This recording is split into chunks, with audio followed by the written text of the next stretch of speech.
Eh bien bonjour à tous, on se retrouve pour un nouveau point météo en ce mercredi 17 juillet 2024.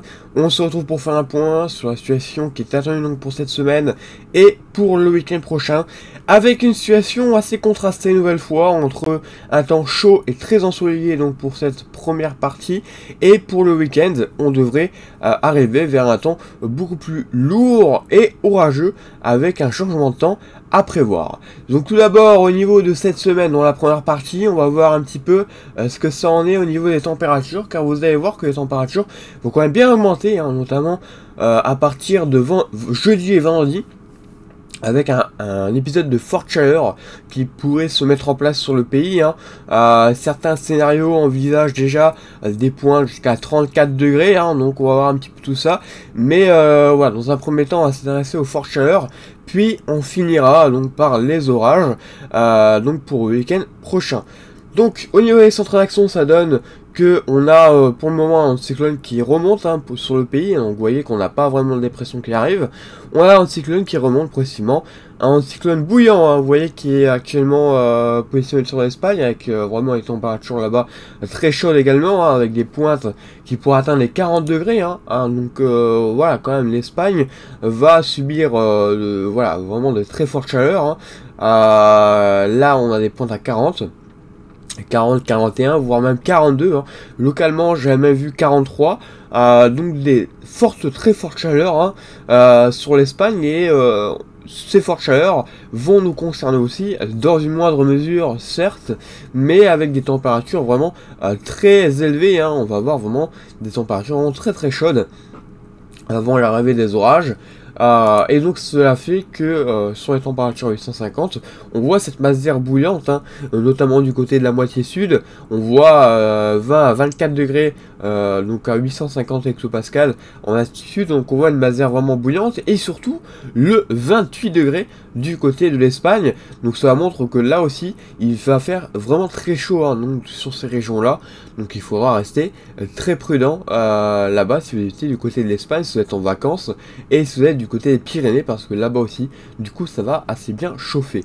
Voilà, donc ça voilà, déjà faudra surveiller. Au niveau des chaleurs jour par jour, ça devrait donner ça, donc mercredi, évidemment, pour ces journées de mercredi, ça va augmenter, comparé déjà à ces journées de mardi. On va déjà voir la différence.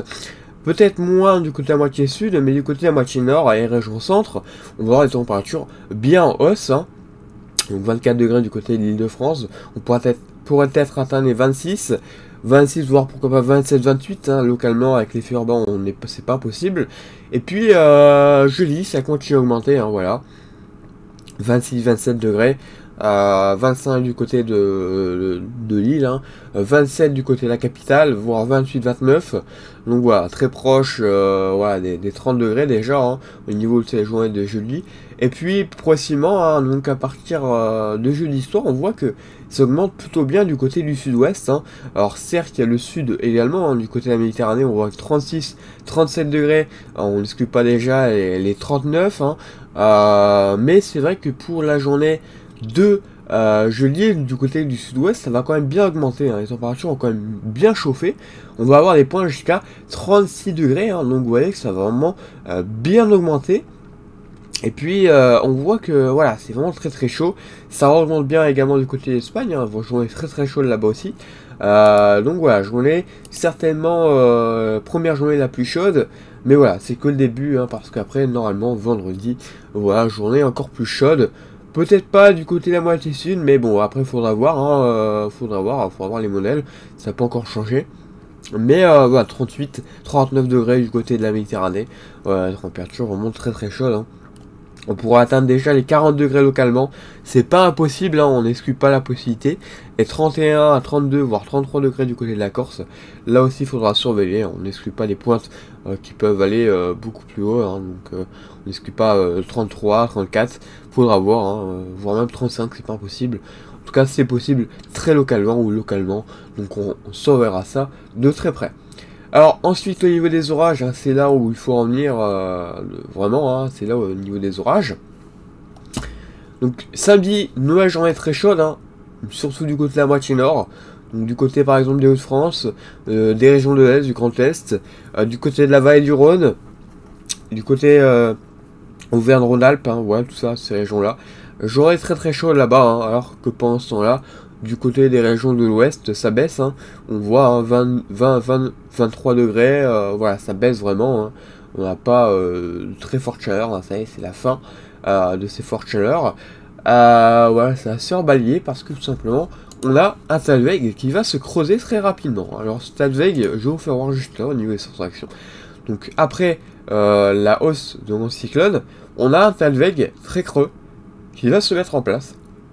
Vraiment aux portes de la Bretagne, hein, il va se mettre en place et va surtout nous provoquer des orages en arrivant du côté région centre. On pourrait peut-être avoir quelques orages déjà du côté de la Bretagne, organisés ou pas, hein, ça pourrait se faire ou pas, mais c'est surtout du côté région centre que là on surveille, car là, avec le Talweg qui va se mettre en place, on pourrait avoir une dégradation orageuse très organisée, hein, qui pourrait se mettre en place avec un énorme conflit masse d'air, entre de l'air beaucoup plus frais qui arrive donc par l'ouest, et l'air en même temps très chaud, hein, qui va se mettre en place encore pour cette journée de samedi. Donc le conflit des deux va provoquer des orages certainement fort, mais on n'exclut pas déjà le violent, hein, certes, on est encore assez loin, on est encore à quelques jours, mais le violent semble de plus en plus probable face à la situation au niveau des centres d'action, au niveau du conflit, au niveau de certains paramètres qui commencent déjà à vraiment devenir fous, hein. Donc là on serait déjà sur un risque violent, on peut dire, on pourrait être sur un risque violent. Donc voilà, après il faudra voir quelles régions seraient plus concernées que d'autres, voilà.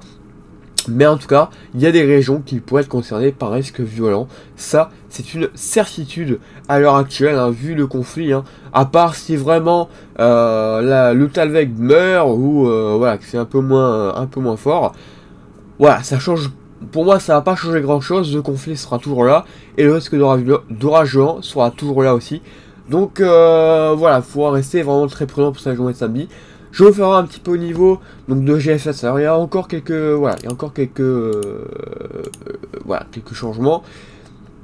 Il y a encore quelques incertitudes, notamment sur l'intensité et la localisation. Hein. Alors la localisation et l'intensité, voilà.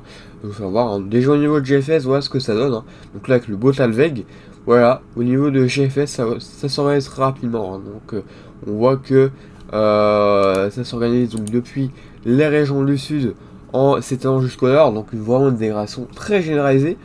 Voilà, donc les régions du nord, régions du sud, en progressant ensuite vers les régions de l'est, donc des orages forts et violents possiblement, hein, à l'intérieur, avec de fortes rafales de vent, et de cape vraiment très élevée évidemment, hein, vous aurez compris.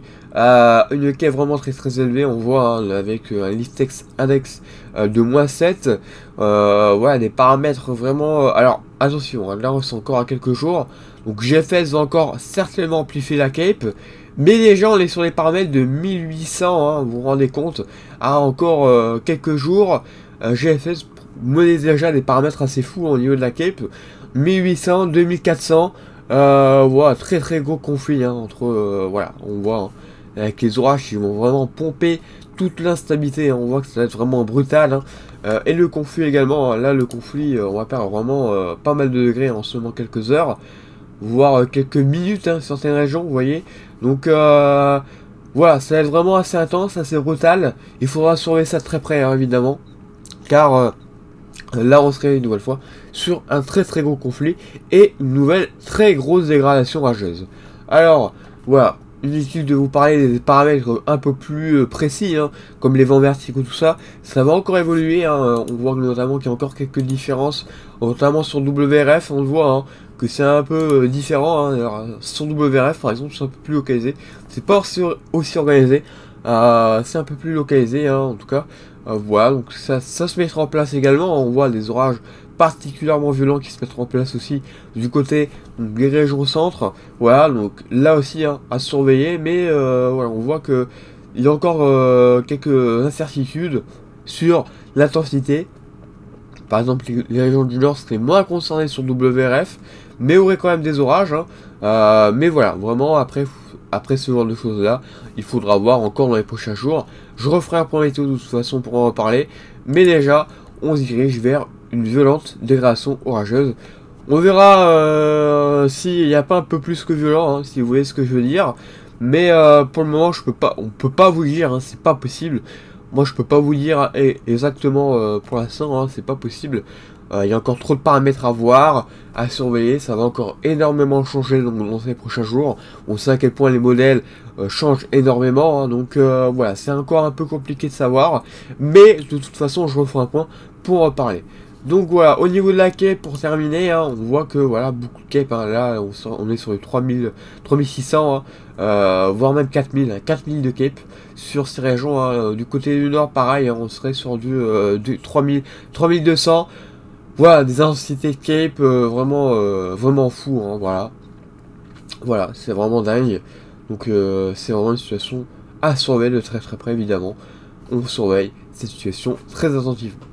Voilà, merci d'avoir suivi ce point, et restez prudent déjà face à la chaleur qui est attendue cette semaine, évitez de vous mettre dans des endroits assez chauds, hein, et avec voilà, les UV assez forts. Voilà, donc les UV seraient également assez forts, hein, je ne vais pas préciser, donc restez très prudent, hein, évitez d'aller trop au soleil pendant les périodes les plus chaudes, hein, c'est-à-dire entre midi, 14h, 15h et jusqu'à 16h.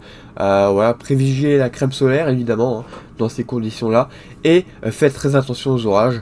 Donc ça, j'en reparlerai, mais je peux déjà d'ores et déjà vous dire qu'il pourrait y avoir une vigilance orange, si en tout cas cette situation se confirme, hein, parce que là on aurait des orages violents, vous l'aurez compris. Voilà, merci à tous d'avoir eu ce point, n'hésitez pas à liker et à vous abonner si ce n'est pas encore fait, et on se retrouve donc bientôt pour un nouveau point météo. A bientôt, bonne journée à tous.